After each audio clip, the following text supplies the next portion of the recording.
Hello, folks on YouTube. Welcome to another episode of this Age of Wonders 3 multiplayer Let's Play. This is Northstar. For those new to my channel, welcome. For those returning, welcome back. You can check out the series in the beginning.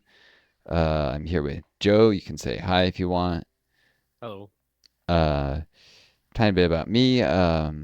Disabled with long COVID, so I don't always think them most quickly. I apologize in advance if sometimes it takes me a while. We were sitting here discussing strategy a little bit before getting back into things, and I was looking around and I noticed some lesser shadow stalkers near Fairfields.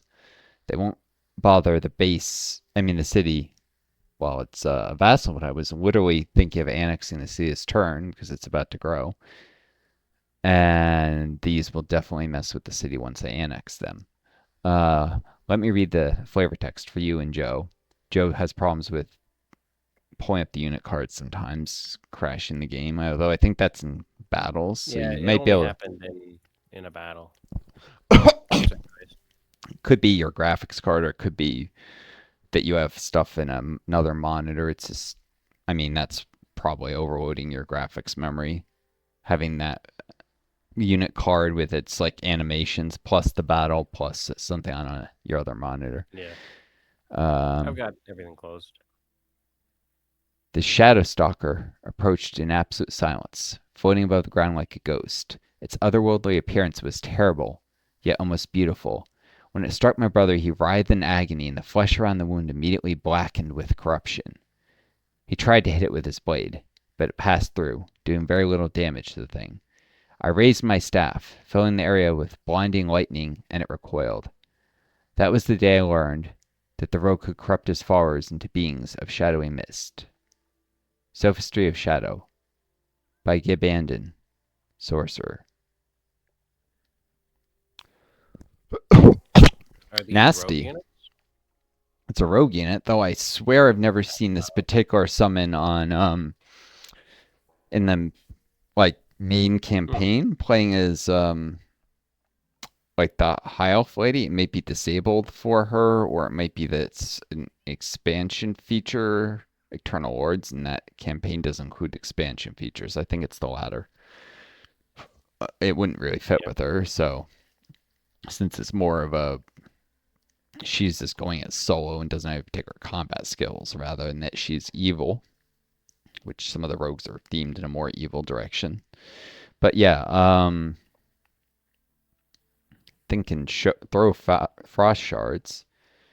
It can do backstab, which means it does an extra 6 damage on flanking attacks. Uh, does frost damage melee, which I'm a Tigran, so I'm vulnerable to frost. It's got very high frost protection, physical protection, and blight. And I don't think I can easily deal with that with a load of halflings. They're not the most combat capable in a brand new city, and I don't have any armies nearby. And what I could muster would be a few Sun Guard, who are a Yeah. little bit weak to frost and just do melee damage. Hmm. And they're not even. These are just trooper level pikemen. They're not even the higher level ones I can train. I can train veteran level ones that has Hantuli because of the Can uh fire can temple. independent units embark? Independent units? Yeah, independent armies What do you mean like by like these scoundrels. Oh, if you're asking if I don't think no, I don't think that type of independent can. I was Okay. wondering what you meant by independent. No, I don't think. Well, floating units like the shadow thing Yeah. could, but I don't know if it'll. Hmm. They can swim though, and I think do their unit? Nope, scoundrels don't have swimming. Good, because I don't think the shadow stalker would. It can float over water. I've seen independents float and attack armies on and boats on rivers before, so I know Yeah. they'll do that. But I think the entire stack has to be floating for them to do it. Oh, okay. And if they don't, it would just be a lone Shadow Stalker, which is nasty as it is not going to do well if outnumbered. If it's just one, no one to cover its flanks. Hmm. Okay. So they probably aren't going to be able to attack your southern city or vassal. They won't mess with my vassals anyways. Uh, but Oh, if really? it's Fairfields I'm worried about. Although I suppose the Orc City, if I were to absorb that, um, They don't attack vassals? I can't absorb Earths for this turn anyhow. But nope, nope. Vassals usually get left alone by stuff like that. Ah, They might okay. suffer an unhappiness penalty if brigands move through their territory, but I don't think I've ever seen them actually be attacked by those wandering. The Yeah. enemy AI, like the rivals, like the dreadnought and stuff, they'll attack my vassals. I'm pretty sure, but Ah, not like scoundrels. They don't mess with it. It would just add too okay. much complexity to the game. I think then they would have to make the independent cities actually replace units and it would, like be more defense conscious instead of having like you notice they don't even keep an army Yeah. together. It's like one unit here, one unit there. Hmm. So they would be dead meat if they'd be picked off by scoundrels. That makes sense. Um, or even just random. There's like a eldritch circle near our Fairfields. Yeah, I darn it, I want to absorb the city, but I don't think I can defend it. I may have better luck defending the Dwarven city underground though, if I want to. But yeah, Can you not absorb Tungale yet? I could probably. It's just They seem. another Tigran city. Yeah, that's true. But they're easier to defend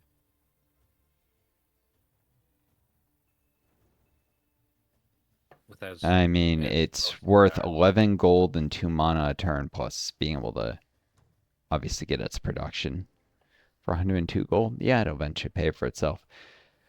It's low cost, low reward, though. I'd Yeah. Yeah, I think I'd rather get the Dwarven city and absorb that sooner, because there's a little spot that I want to put a fort.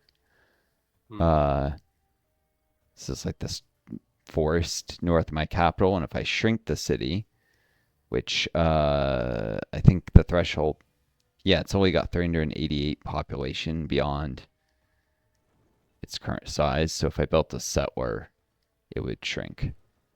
Um, Especially if I keep conscripting militia from the city over and over. That's going to slow its growth even more. Hmm. Um, yeah, I want to put nestle a dwarven city. Yeah, this game is not Civ 5. I think we talked about that before, but there's no benefit to having like lots of tiles in range of a city except for favored terrain to get up to certain morale thresholds and not Yeah. crowding, like not constricting growth at all. Which, Hmm. cities don't need to have um, nothing near them, but there's if they're just if their domain is purely determined by population, they'll be able to constrict it if anything pushes against them. But if they you like your capital's 6% constricted, I was looking at um because I accidentally load up and as like you. I think if you look your capital's pop growth, they'll say it's 6% constricted. Yeah. So that's literally the only cost of nestling other cities close to cities is that the populations grow slower. Okay. It's often better to have multiple like towns and villages than a few big cities in this game.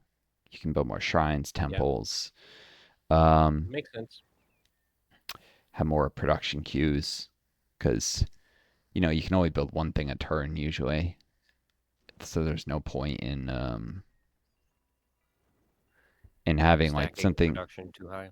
Yeah, I could be wrong about that. Maybe you could eventually two turn one tier one units or something. I don't think so, but I could be wrong. Um, but regardless, there's this the way that like gold stacks in production mana, you just probably, and you can eventually get even a bunch of crowded cities up to Metropolis. Um, which is to say that you like, for instance, near your capital, you have a little forest to the northeast of it. You could nestle a city there. You have a spot to the east mountains. You could nestle a dwarven city there. You got the, forts. There's lots of places to nestle forts to hold a spot and eventually cities. Um, there's that Yeah. tall, long mountain valley. You can nestle a dwarven city at the end of it, or even two along the way if you wanted, like one at the mouth and one deep in. Yeah. Um, Makes sense. but yeah, there's no real penalty for city spam, and in fact, there's several rewards for it, including that every time you found a city, your race happiness goes up for the race that you found the city for. So like your Yeah. race happiness for the dwarves will go up, and I think you gain race governance quicker if if your race happiness is higher, you gain race governance quicker. So there's like a exponential effect. Um, hence a good reason to like spam little dwarven outposts like two in that long valley, maybe in actually maybe in either a dwarf or an elf city northeast of your capital. It's a little more forest there. But getting a bunch of dwarven cities will help you get the dwarven racial traits much sooner. Just as an Yeah. example.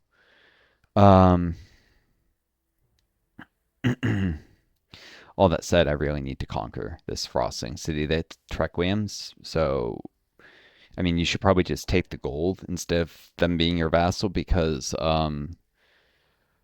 then I can conquer it, and that's actually a lot cheaper than you making them your vassal and then annexing them after like you can't even do it immediately. You have to wait, I think, 10 turns or something. Uh, so we get more income in the long run. The thing is, I didn't realize this Yeah. when I started doing this. I would have done it elsewhere. Everywhere is if you declare war on a city, on an independent city, it lowers your race happiness, which is why I didn't do it.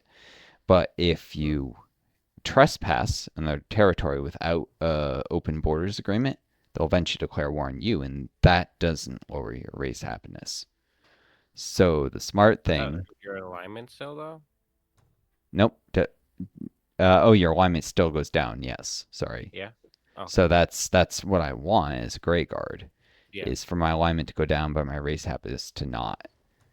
Um, Okay. let's see, because I've made peace with independence 8 times. 8 times? But I've only made 4 independent cities my vassals. Who else did I make peace with? Shoot, so I've kind of screwed up the my handling of alignment. I guess I've accepted peace trees I shouldn't have in the past, not realizing how hard it is to get evil points. It's much easier to go good than evil. Um, unless you want to do self-defeating stuff or like have a one race empire and ethically cleanse half the season of the map, then you can get very evil very easily. That Uh, causes migrating. Yeah, migrating hurts yes, alignment. Okay. migrating, or Okay. if you even raise the city and then rebuilt a new city, yeah, Oh, right. that hurts alignment. But the other thing, and it hurts race happiness, so you won't be Wonder. able to have any units of that race, including ones you charmed or heroes, very easily without morale penalties. And I see. but a multi-ethnic empire is a huge advantage in this game because your different races have different strengths. So you can like have dwarves form your melee front line, have elves Yeah. provide your archers. Um, Makes sense. your leader obviously provides certain unique things in terms of not the race of your leader, but the class. So like Druid, Warlord. But Mhm. the only real advantage of starting with a certain race is that your leader is that race and that you start off with a city of that race and a much higher race happen. Like there's a base, but you can actually overcome that by just selling enough cities of other races, even. Yeah. Um, it just guarantees you'll have access to that race. Like Tyrants don't seem to have a lot of random map spawns. So if I hadn't started as Tyrants, I might not have gotten any Tyrant units, period, ever. Um, Oh, yeah. Halflings seem to always be, there's usually one halfling city nestled in every map, not more than that. So, and they're usually in a remote corner, it seems, from random maps they've done before solo, which is really not many. So Fairfield is probably the only halfling city on this map. Or no, actually Yeah. there was one other. I thought I saw some evil halflings somewhere. Where did I find evil halflings? Hmm. I swear there's an evil halfling city Oh yeah, somewhere. Isfar Isfar. Yeah, that's in the right. bottom right. Uh, yeah. I can eventually go and conquer them through trespassing to get some evil alignment. But that's really distant and it's closer to the dreadnought.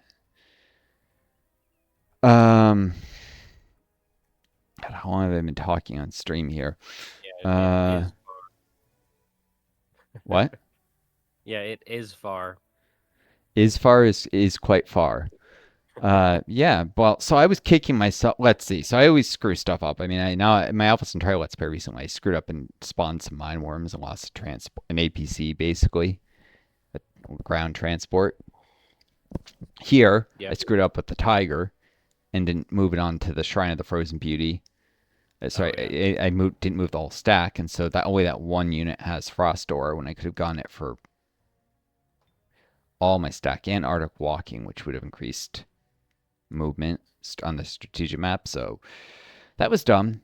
Could have had a bunch of uh, frick, Siberian tigers or whatever.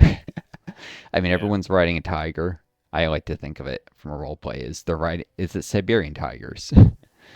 If they visit the shrine of the frozen beauty, it like turns their skin white and suddenly they're Siberian Yeah. tigers. I That don't makes know. sense. It's magic, so it doesn't have to be feasible.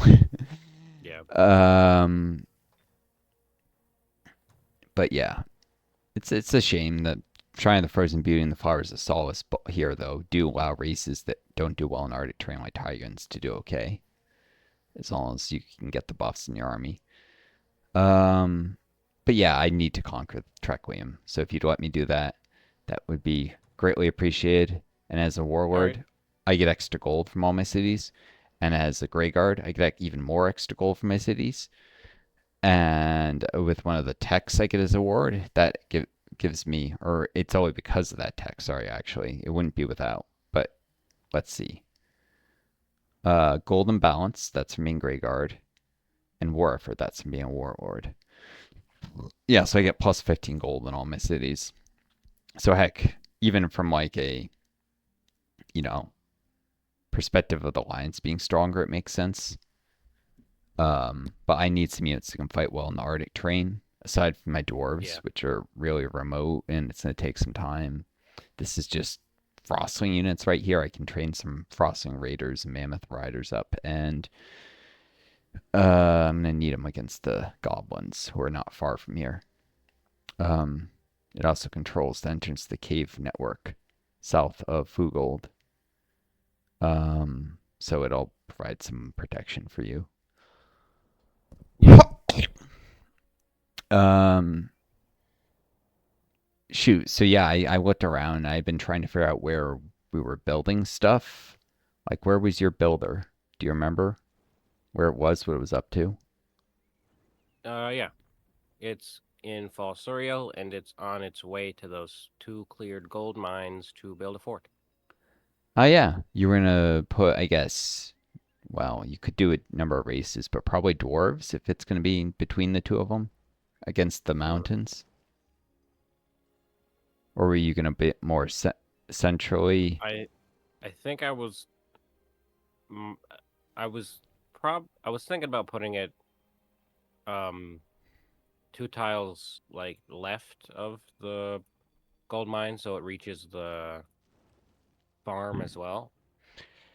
And Yeah, I was thinking just elves yeah, I see. because I would have a decent amount of forest. I mean, some, yeah. We get some forest. There's Hmm. actually a lot more mountain hexes around here, at least east of the gold Yeah. mines. And if you want, you can even specialize dwarves to get extra income from gold mines, though it comes at the expense of a really nice alternative thing.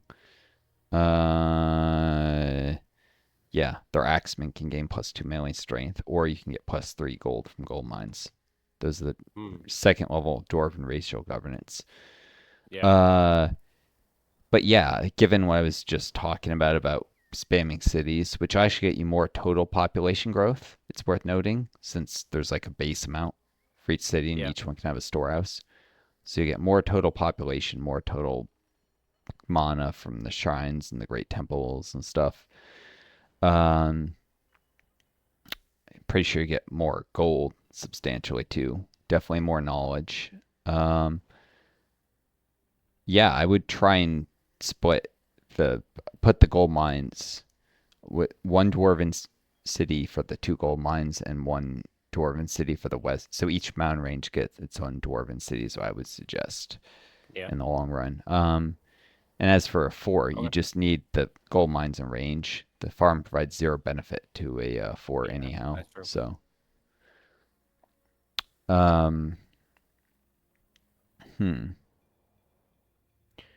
Yeah, and then you can just nestle it right next to the two mines, I guess, which that would allow, at least in terms of defending the gold mines against anything hostile, you can put units.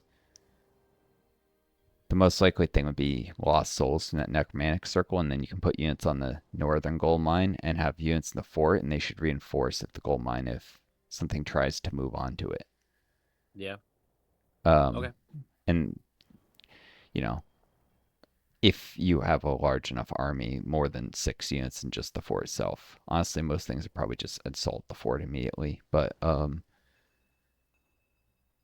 or you could even split this up and have each gold mine under their own its own fort. Have a northern and a southern dwarven outpost. Those would be smaller, but there's definitely enough room for it. Um,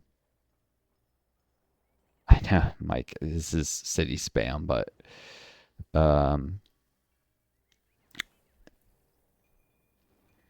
not only do you get two production queues that way, but each city can potentially use gold to rush production to one turn, so you can like produce a lot more axemen, raise a large army of axemen from lots of little villages. Yeah. Um, Hmm. and each little outpost can have a shrine, so you can get mana quicker once there's the gold to spare for that. Uh, yeah, I'm trying to think. You probably want to just barely space them because you don't want to crowd the frosting city too much. But yeah, you could put one just south of the southern gold mine and one a couple tiles north of the northern so that they won't crowd each other as much. Um, Do I still want to put a fort somewhere or? that's what I'm saying. Put a fort north of two Oh, forts two near the forts. gold Oh, mines. You could literally give each fort one of the two mines I see. and then put another fort west near the Great Farm later. Not immediately, but when you're ready to found another dwarven city. That one could be further south, closer to Valsuriel, so they're not too crowded. But I can easily see space for three cities here, and then you could even put a fourth along the coast between Mistdale and that fort at some point, because city domain will extend out in the water, and that can help avoid them constraining each other, especially if you build observatories and stone walls to expand their domain further out into the water. Yeah.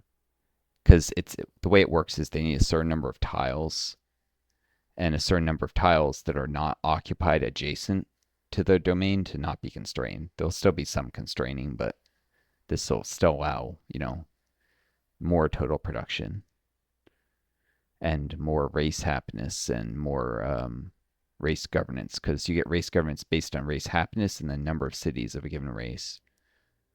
So you could do like another frosting city on the coast or another elven or whatever you want there. No race likes water, so it's really uh oh, those are fertile plains there. I guess frostings would be the Oh, happiest without terraforming. Although you could do a elf city and plant forest eventually, I guess, or a dwarf city and gain from the tiny mountains, but dwarves have no particular preference for plains, so probably frostings are the best for that site to create okay. another frosting outpost on the coast there instead of um, instead of just letting the two cities eventually eat up, like the one that's near the Lost Library when you plant a Yeah. city there and Mistdale, because eventually those domains would leave no space for a city between the two of them if they grow enough. Is the Just one by the Lost Library a good dwarf city? yeah, because it's mostly mountain. Yeah. All right. I like dwarves. Dwarves are awesome. Um, and I mean, dwarves really lack if you are stuck without getting like a lot of useful independencies to run out their weaknesses, they can suck. As Yeah. a single race empire, I would not ever want to be the dwarves because they have a lot of weaknesses. I think I did a scenario one of my first games of this, and the only race I could find were goblins who don't really run out the dwarves at all, and that kind of sucked because dwarves don't make good archers is their main weakness. They get Yeah. crossbowmen, which are heavy crossbows, which are good for defending like city walls against high tier units because the city wall gives them extra range and damage, and heavy crossbows have very high pers, but they can only shoot once. So Yeah. you wouldn't really use them very much in like field battles. Elves make excellent archers out in the woods and stuff. Hmm. Um, but elves and dwarves complement each other. If you can get a race that has both, then you have some of the best melee and the best ranged in the game, and they like Yeah. complement each other. Makes sense. Uh, Tigrans are actually have probably the second best or third best archers and the second or third best infantry. So I have less need for my main battle line of other races, but my cavalry Well kind of rounded. suck. What? They're more well rounded. Yeah, but my cavalry kind of squishy, as you've seen. I keep losing chariots, so I need the combat arm that I need from other races is cavalry, which I can get from halfling eagle riders and What about humans? humans are very average. Kind Yeah. of actually like Tigrans were actually kind of average. Well, actually, Tigrans have weak cavalry, but are a little better as infantry. Uh, and humans are more armored than Tigrans. They're better at Yeah. sea than any other race. That's their one Right. gimmick is they're a little better at sea. Well, except the Yeah. Frostlings. The Frostlings can Crosslings give them too. a run for their money on the ocean, but humans and Frostlings are the two more water focused races. Mm. Oh, okay. And Frostlings don't play great with Dreadnought, which is the leader class that's best on the water, which we Oh, really? currently are facing a human dreadnought, which is the single scariest type of leader you can face at the sea at Oh, sea. And not only that, he Lucian is an expander, which means he'll have lots of production, destruction adept, and water adept. what is a Uh, good class for a frostling? Frostling? I don't know. They're a little weird. Probably maybe wizards, maybe warlord. Yeah. My guess would be Warlord makes sense. sorcerer or warlord would be my guess for the frostlings. Yeah. Um, there's some really cool gimmicks you can do with the ice queens with a summon or warlords make a lot of sense. I mean, they don't dreadnoughts. Any race can do reasonably well with the dreadnoughts. Elves actually make some of the best dreadnoughts in the game, which is Oh, counterintuitive. really? Yeah, elves and dwarves make especially good dreadnoughts, but almost any race does well with them. Um, Why do elves work with them? Elves work with them because dreadnoughts have musketeers, and elves are especially good Oh, with ranged weapons. okay. Uh, That's the and synergy. the main one of the problems that elves have is they can be a little bit squishy, and dreadnoughts have really good armor, so their Hmm. units are less squishy. So it rounds out the weaknesses and it builds on the strengths in a I really see. nice way. The consensus, community consensus seems to be that elves are actually the best dreadnought race in the game, but dwarves are close second. Yeah. Dwarves have really good melee units to help keep the musketeers safe from stuff that tries to reach melee. Excuse me, and a lot of the dwarven units are already armored, and then dreadnought Mm. gets an upgrade to armor. So elves and dwarves make the best dreadnought races, but I'll on try a land, dwarf. not sometime. It's thematic, but I would suggest actually trying it as the elves. You'll probably have a Yeah. more fun time. There is a scenario Probably though try where, out more races and classes, so yeah, there is a scenario where you play as a dwarven dreadnought on a very small map. So yeah. that's the one I would suggest if you want it. It's like actually designed instead of random. Um, Mm. that's that was the first map I ever did, aside from the campaign. Okay. Was and the only other race there are goblins. So dwarf and Uh, dreadnought, and you can get some goblins too. Goblins are they grow quickly and they make great cannon fodder. They're infantry, they're tier one infantry. There's a version that costs half as much to maintain, which means you can maintain twice as many. They're just cheap cannon fodder, cheap to train and cheap to maintain. yeah. And they have a decent tier two pikeman with the life steal, so it's actually one of the best tier two pikemen in the game that they get. Other than that, goblins are just I don't know. They're gross and weak, and I'm not super fond of them, as you can tell. There's a Oh, few nice units like the Big Beetle Rider. The uh, Orcs are much cooler. Orcs get Black Knights, which are slightly better than human knights in some ways. Or no, not knights. Cavalry. Knights are like a tier three unit and are very good cavalry. But which cavalry can actually evolve. Human cavalry can evolve into knights, but the orcs get Black Knights, which are tier two cavalry. That's pretty powerful. I mean, it's just got the orcish like extra hit points and stuff, so it just synergizes well. yeah. Um, but yeah, uh, I'll have to rely on halflings and orcs for my cavalry, or if I could get one of your elven cities at some point, unicorn riders are pretty good cav too. Very good actually, because they can phase behind an enemy line and then like attack their archers. They'll Yeah. probably die in the process, but in terms of like knocking out enemy siege units, which the dreadnought will show up with cannons eventually. Once he has a tech for it and has had time and money to build them, he'll show up with cannons. So beware. Those Yeah. are like they're not only a tier four siege unit, but they're like a really really powerful. It's because it's his leader version. Um, they're particularly nasty. They hit hard and at very long range, and they can attack like destroy. I think damage multiple units in a straight line. So if you have like Yeah. a deep ranks, like three deep, they can hit three of your, or four if it's a diagonal. Sometimes four or five units at once and deal massive damage to them all. And they will absolutely demolish city walls. So the Mm. dreadnoughts cannons are not to be messed trifled with. Okay. Um, so unicorn riders really help against that. The elves are actually specifically they have a lot of counters against dreadnought machine units. You have Yeah. storm sisters. Most machine units are weak against electricity, so you have Oh, and I good. think you have a couple units to get demolisher, which helps too. But you have storm sisters mainly. And even your initiates do okay, and most units can get one lightning damage from their attacks. I think your longbowmen do at some point. Uh, from what? It should just be a racial bonus. Once Okay. they reach a certain rank, I think they get plus one lightning damage. No, I don't see it. It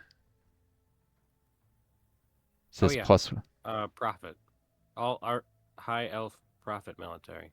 All archer types get arcane arrows. Arcane arrows deal two physical and six lightning without ranged fall off. Let me check. Yeah, that might have been a race governance, but then the racial thing is plus one lightning strength, which actually means they do more than it says. Okay. Uh, But yeah, there's race governance level 4 does that. I see. Uh, plus, ooh, yeah, that's an extra plus eight range damage, and actually with the racial bonus, that's plus nine. Yeah. That's Sweet. insane. Yeah, that's probably better than their mana nodes give a little extra mana thing. Yeah. 9 extra damage from your longbowman per hit. So 27 on 3 hits. That's and you can elven archers in your line of sight at deity rank. Yeah.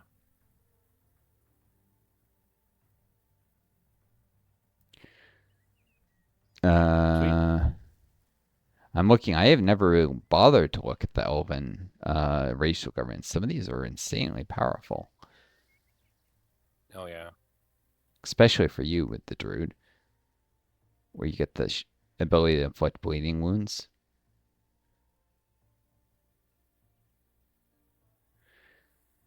I think you took the extra pop growth, the economic patron for the first Yep. level.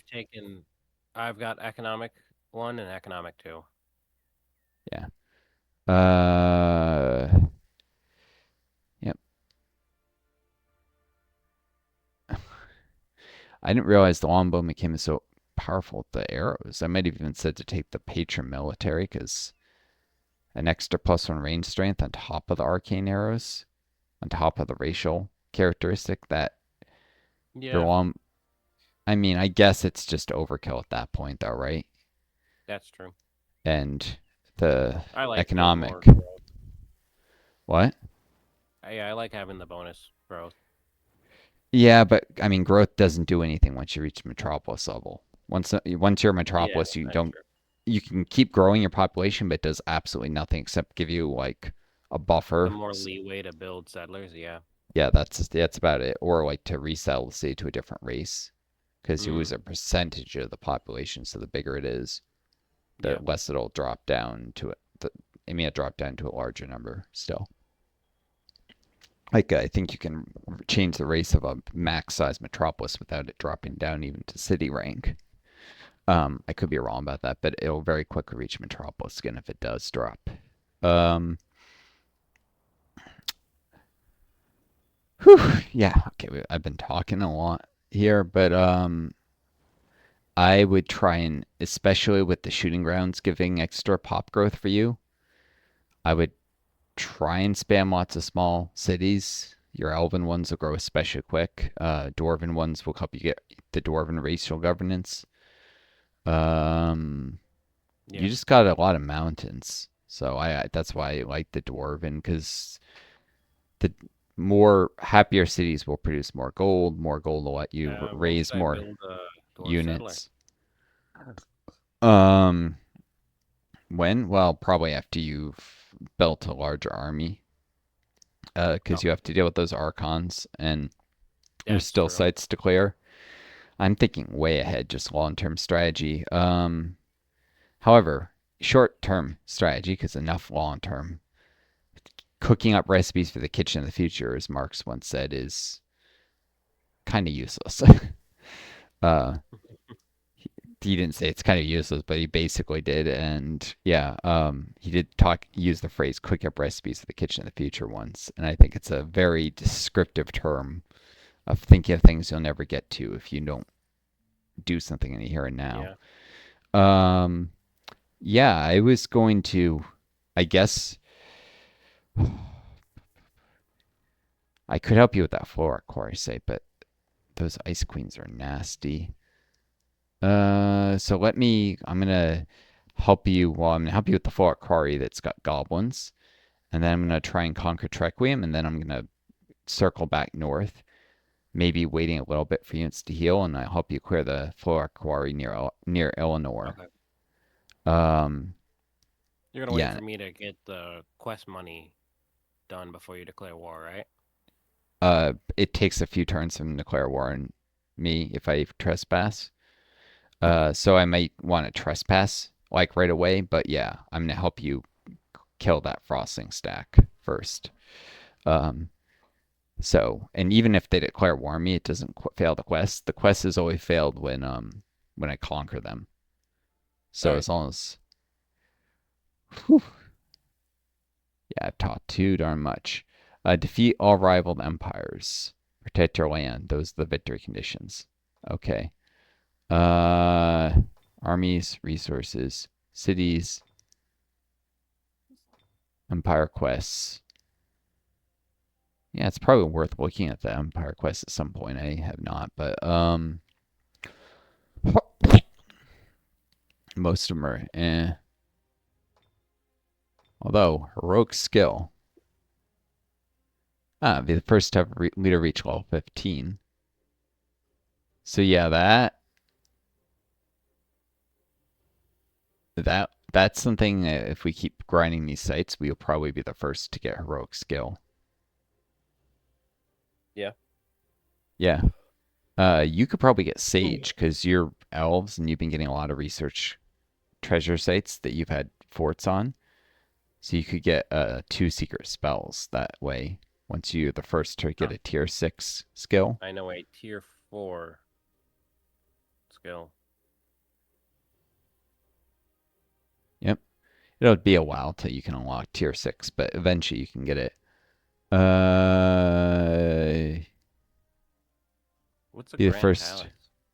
Oh, it's a building. You just have to advance up the building tree far enough to build it. Ah, okay. Um, multicultural, hero residence, master smith, eternal city, which you're working on right now.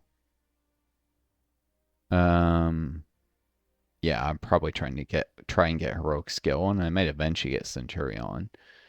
But you should be able to get Internal City, probably Sage. Uh,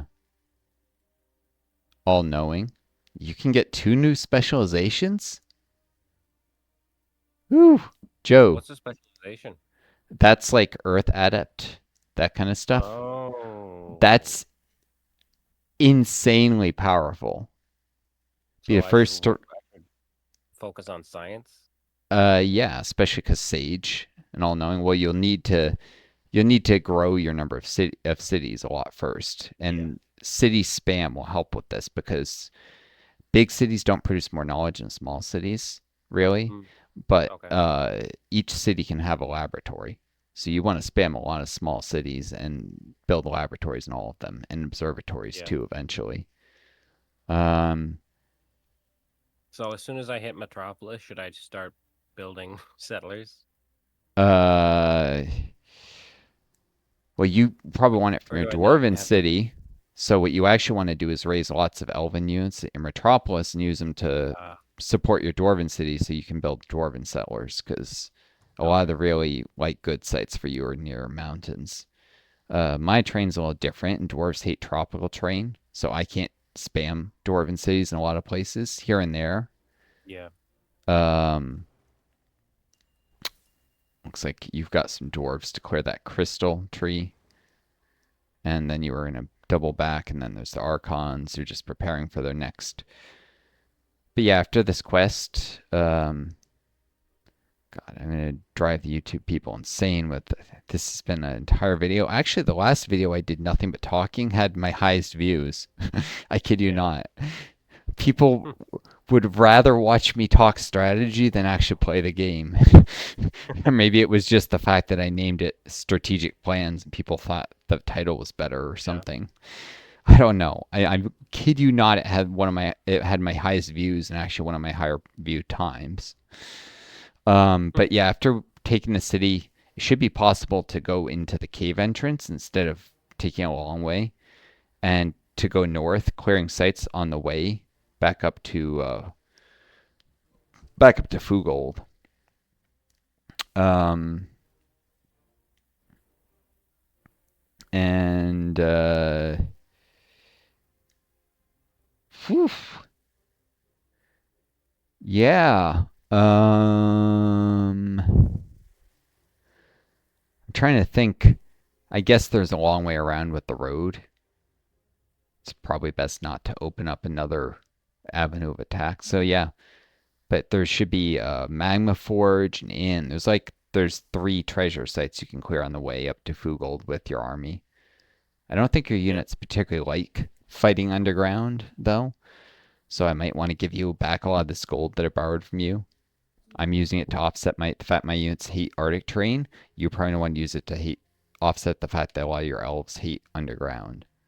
Hmm. Uh, and I can maybe I can send you a unit or two to accompany your army just so I can cast spells, to help you. But I mainly need to like bless your army and stuff. Mainly need to take Trequium and then go help you clear that Floakari near Eleanor. Um, which yeah, so I would mostly. What's Eleanor building? Um, a shrine and then Longbowman.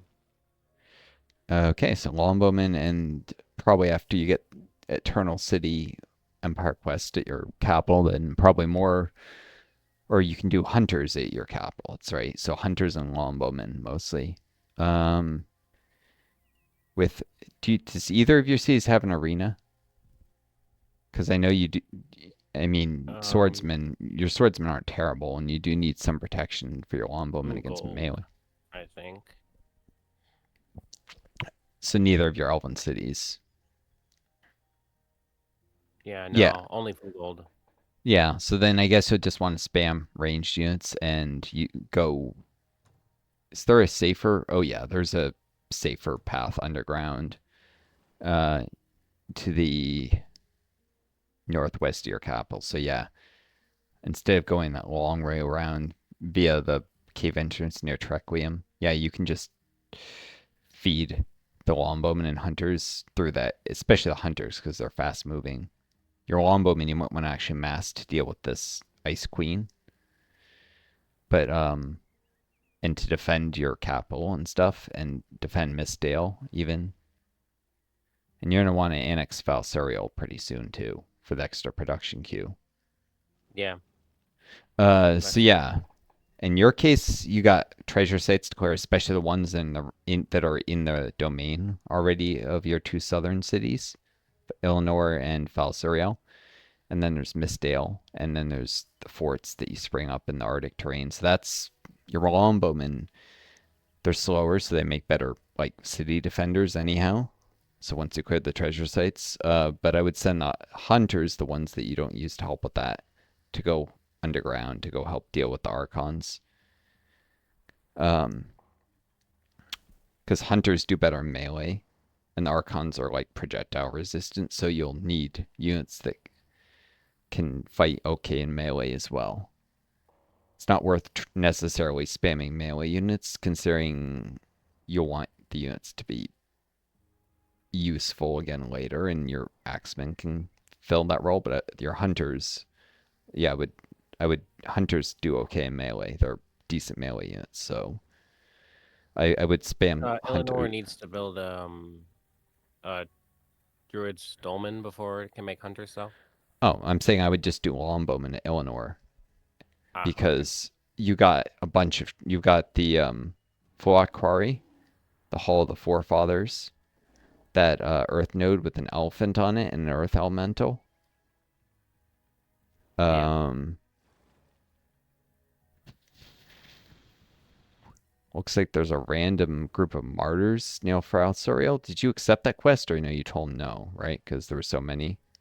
Yeah, no, I denied that one. Yeah, so they might despawn. Hopefully despawn, because that's 6 martyrs. Yeah, It's they're not. not aggressive either way. It's nothing but martyrs. I guess you could have taken it down. You would have lost a unit or two, but they weren't offering you a big reward for it either. Were they? They wanted you to kill 6 martyrs, and they were going to give you nothing. Yeah, I don't really remember. Hmm. Not much, Uh. no. Yeah, they would have all thrown stones and absorbed each other's pain. I I don't know. Anyways, yeah. So if you spam Longbowman and you can use them to help you defend Mistdale too, because Mistdale is relying on a hodgepodge of animal units and one initiate, which is Yeah. about to become a Storm Sister. Anyways, um, yeah, we need 15 XP for that. Hmm. So a Storm Sister and a hodgepodge of Edge of Animal units isn't much of a defense, and there are some nastier things to the northeast of Mistdale, so you probably want to station some longbowmen there. who can also Yeah, help with clearing that trading post soon. Point is, you got armies to raise. I can try and get you what units I can to help. But I guess the first thing is to deal with this Forest Quarry, which is going to be a big battle. Are you ready for it? Because I'm putting it off while I wake up and use my brain to analyze things and think about things. Because my subconscious is working on problems I've already identified. I need to work on here. I think so. Resources and items. So no knowledge. Just good. I don't think I even have armies near anywhere that gives knowledge anymore.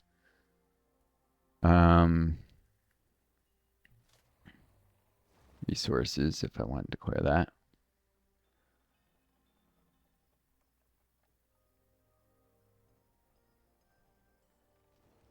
There's a lost library, but I don't think I can clear that with just a hero. Um, sorry, I'm looking around. I'm too distractible. Too darn distractible.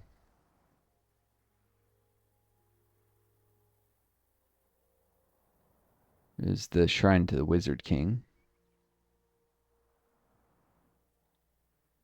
To the northwest of Trequium.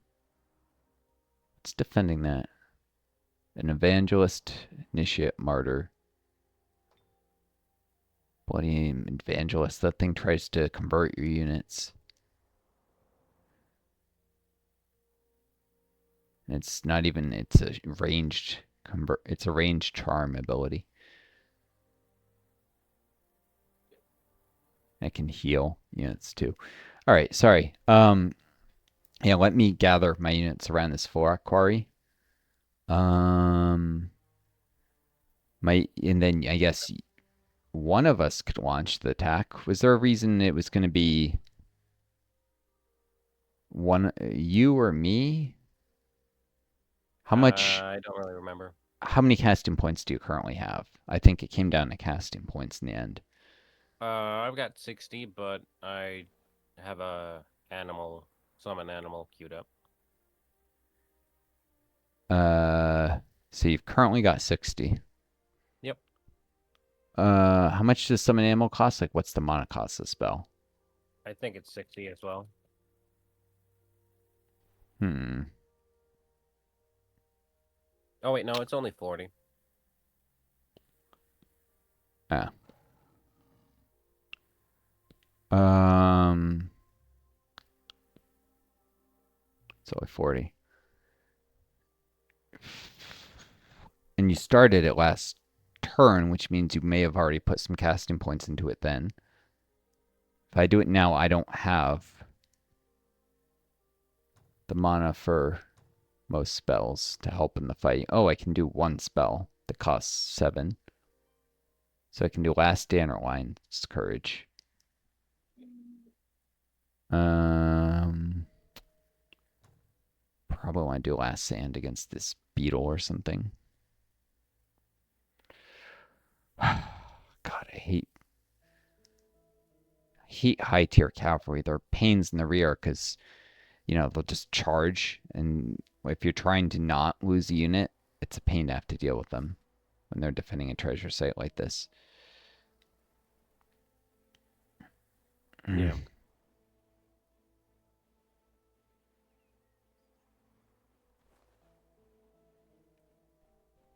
All right, so let's gather my army. Uh,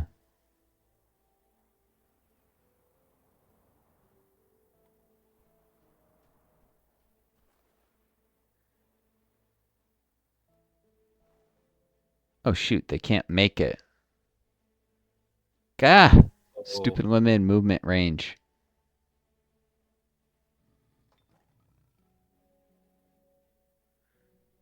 they can't. Stupid. I mean, they Or like can't how make it to long? the Flowers of Solace. Is sorry, I wasn't clear what I was saying. Uh, They couldn't make it to. I see. Um, my heroes can make it to these flowers. There was no need to give solace to the tiger. It doesn't mind Arctic terrain. Uh,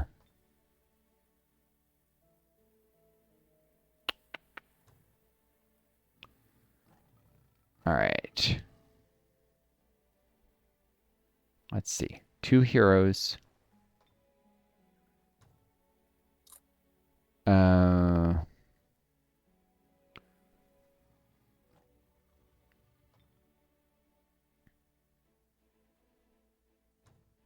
who doesn't have Solace?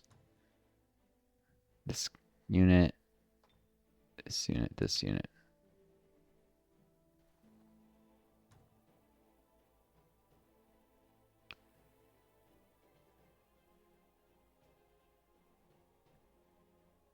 Okay.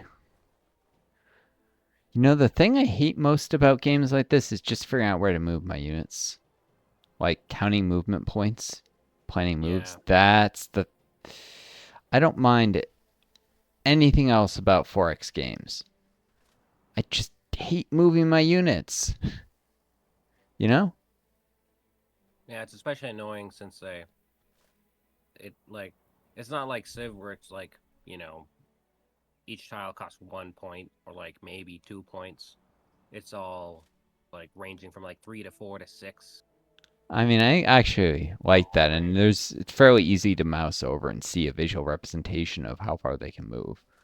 It's just a matter of like planning. Like I got this unit and this unit, and they're all the units have different mobilities. I mean, that's even a Yeah. problem in like most Civ games, like four. If you had cavalry and infantry and Yeah. terrain movement penalties from like forest, some of your unit have woodsmen.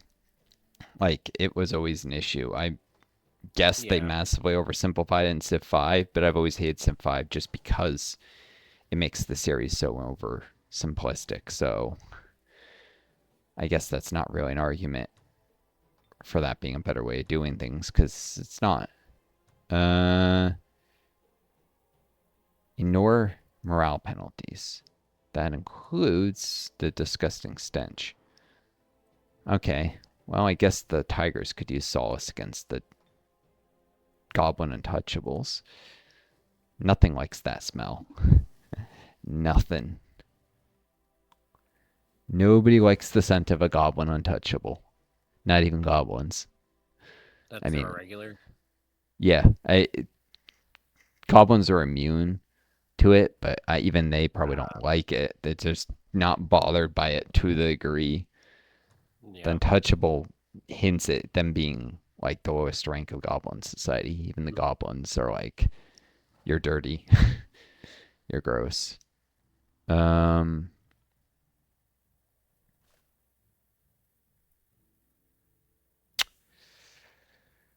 all right, these units can only really get here, so there's no flexibility about them. Got 7 units though. 1, 2. It's always 6 spots that aren't on mountain. So either we have to leave a unit out, which I don't want to do, or somebody's got to start crossing the mountains.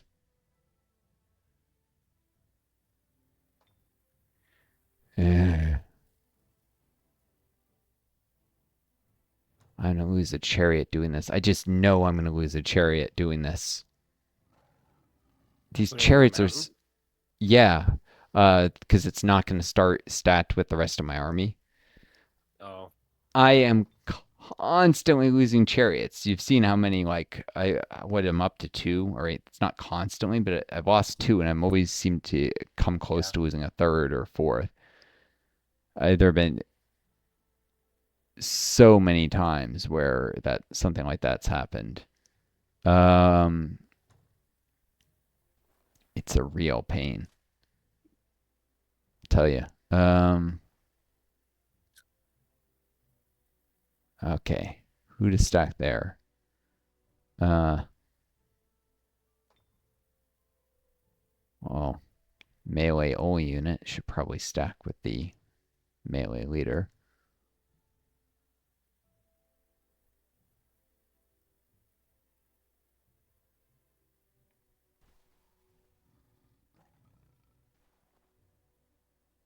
Uh,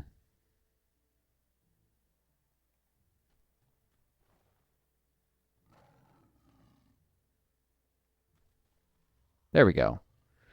Now I've got my 13 units here to help your 5. So 18 units will outnumber Sweet. them more than 4 to 1. And Yeah. I suspect we'll still lose somebody. But now comes the question I screwed up before with that stupid tiger. Who should move into the tile? Probably the tiger. The same stupid tiger.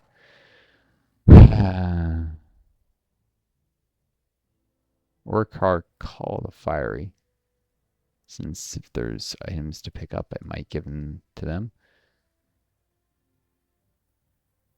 Can always drop it again, I suppose.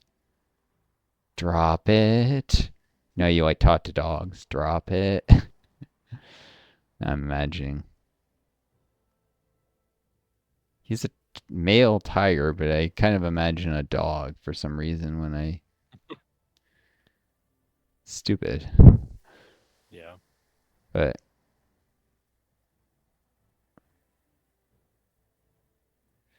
um,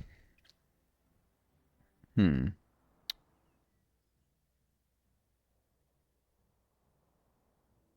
You ready? Almost. I'm just looking at where the heck. Whatever. Let me save. Movement, Oh, right. range. Uh, okay. Is there something I'm missing? Are there any units that could get here in a turn that. Nope, not really. Uh,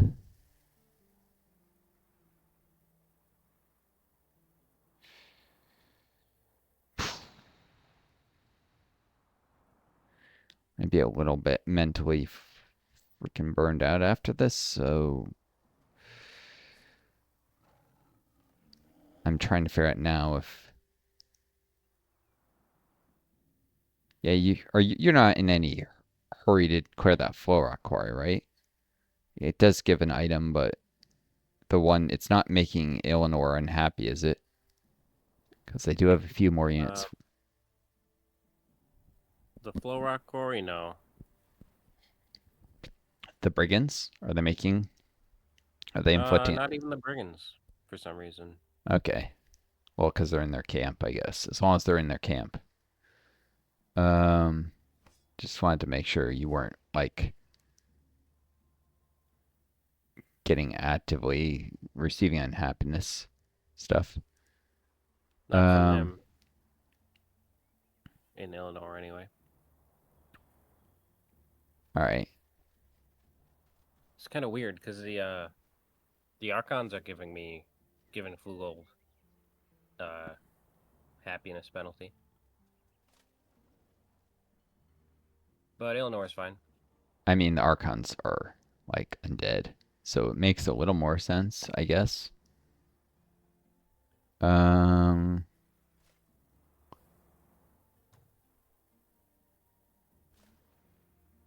hmm.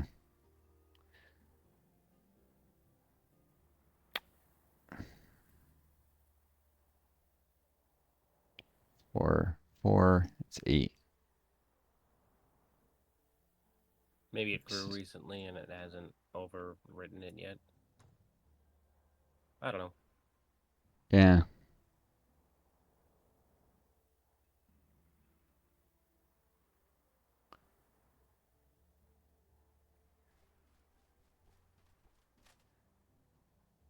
All right. Yeah. So I was just gathering some units that'll help with conquering Trequium, but are not necessary for this fight.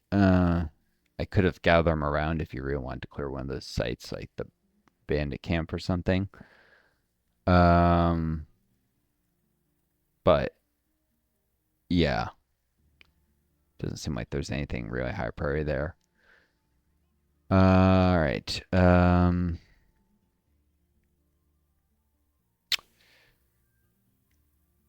Well, yeah, the items can be sometimes sold for knowledge, can't they?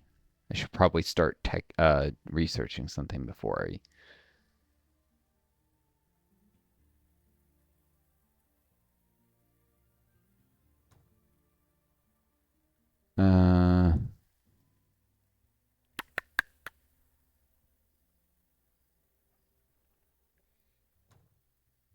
me one sec.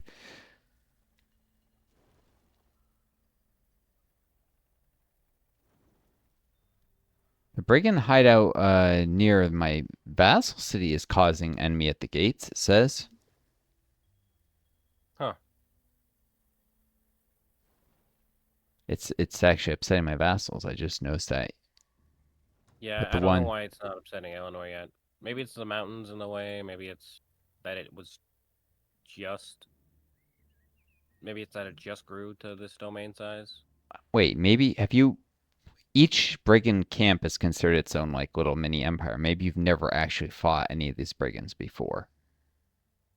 Whereas Hmm. I have fought the ones near They are the still red on my screen. that says you're at war with them. Yeah. Phew. All right. Well, So I don't know. hmm. Bloody A. Weird. It is weird. I think I'm gonna tech warrior culture. Though, because enemy at the gates penalties, and I might suffer those for a little while, because I might annex the Dwarven City underground soon. Yeah. Um, whatchamacallit, Galbrand, and I might get some. Sometimes you'll get items, and you can sometimes sell them for knowledge instead of taking them. Although I think you can sell them later for the same price, but I'm not sure. But if there's something really garbage, usually it's better to keep the items. But sometimes something is absolute garbage. It's like I'd rather have the money and knowledge, since you can always make more items later at item forges. Um, how much do they want to? 240 gold. Maybe I wait till they give me a quest. Um. Oh yeah, and I am not hiring this necromancer, so I require another type of hero. All right. I won't spend gold or I will lose the wealthy empire modifier. Uh,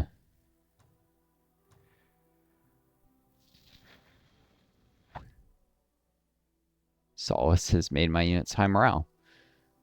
Cool. Uh,